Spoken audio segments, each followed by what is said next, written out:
بسم الله الرحمن الرحیم۔ آن لائن قرآن کلاسز چینل پر آپ سب کو خوش آمدید۔ اس ویڈیو میں آج ہم انشاءاللہ قرآن کریم کی سورہ نمبر 113 سورۃ الفلق اچھی طرح تجوید کے ساتھ پڑھنا سیکھیں گے۔ آپ اس ویڈیو کو غور سے سنیں سمجھیں، انشاءاللہ ویڈیو کے اختتام پر یہ سورہ آپ کو اچھی طرح یاد ہو جائے گی۔ چلیں آج کے سبق کا آغاز کرتے ہیں۔ بسم اللہ الرحمن الرحیم۔ سورۃ الفلق، سورۃ الفلق مکیہ۔ بسم اللہ الرحمن الرحیم۔ اس سورہ میں 5 آیات مبارکہ ہیں اور 1 رکوع ہے۔ قل اعوذ، قل اعوذ،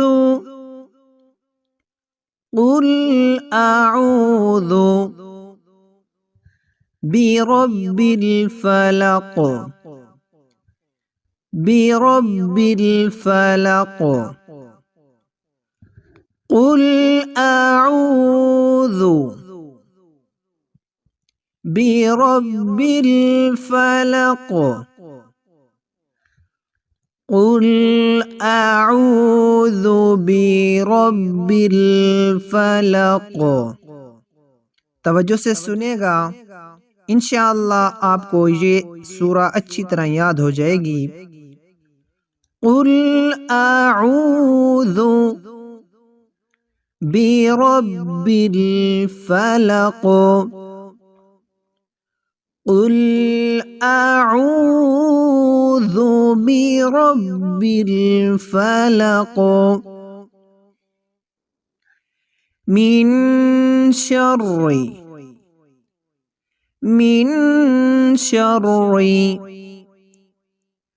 ما خلق،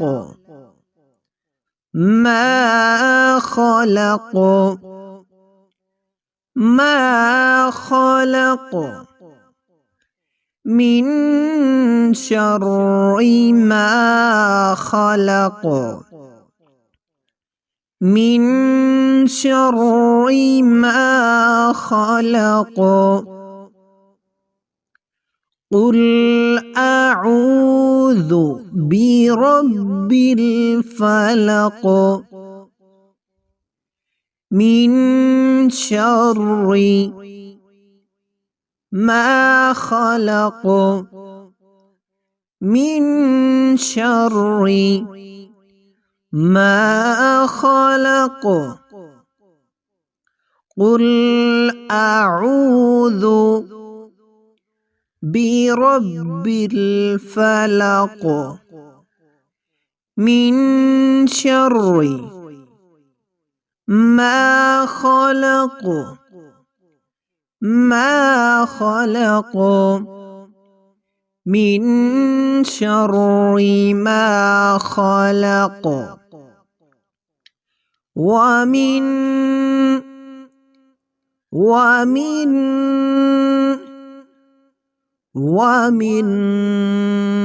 ومن شر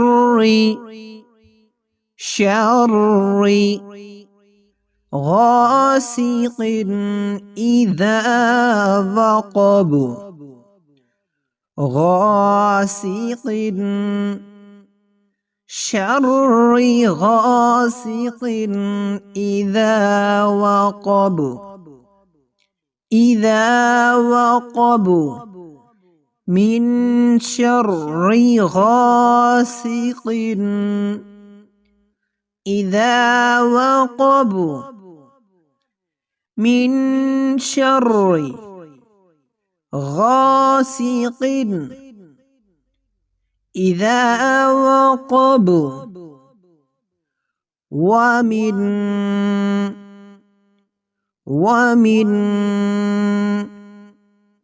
شر النفاثات.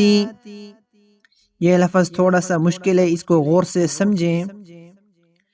شر النفاثات، شر النفاثات، شر النفاثات.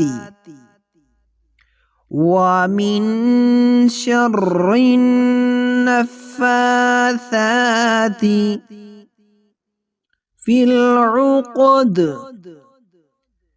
في العقد، في العقد. ومن شر النفاثات في العقد. ومن شر النفاثات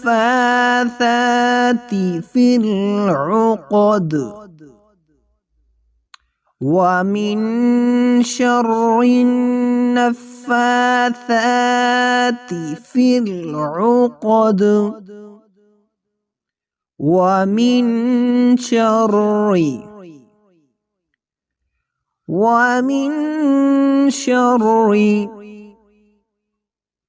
ومن شر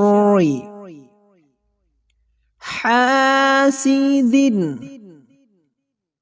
حاسد، حاسد. ومن شر حاسد. ومن شر حاسد إذا حسد، إذا حسد. ومن شر حاسد إذا حسد. ومن شر حاسد إذا حسد. چلیں اس سورہ کو دوبارہ مکمل سے دہراتے ہیں، توجہ سے سنیے. جیسا کہ شروعات میں ہم نے پڑھا تھا کہ یہ سورہ فلق قرآن کریم کی سورہ نمبر 113 ہے. یہ مکی سورہ ہے اور اس میں 5 آیات اور 1 رکوع ہے. چلیں اب اس کو مکمل دہراتے ہیں، توجہ سے سنیں. بسم اللہ الرحمن الرحیم. قل اعوذ برب الفلق من شر ما خلق. ومن شر غاسق إذا وقب. ومن شر النفاثات في العقد. ومن شر النفاثات في العقد. سورہ میں یہ لفظ تھوڑا سا مشکل ہے، اس کو آپ نے توجہ سے سننا ہے. وَمِن شَرِّ النَّفَّاثَاتِ فِي الْعُقَدِ. وَمِن شَرِّ حَاسِدٍ إِذَا حَسَدَ. صدق اللہ العظیم. ناظرین کرام، آج کی اس ویڈیو میں ہم نے مکمل سورہ فلق کو سیکھا. انشاءاللہ اگلی ویڈیو میں اگلی سورہ سیکھیں گے انشاءاللہ. تب تک کے لیے اللہ حافظ.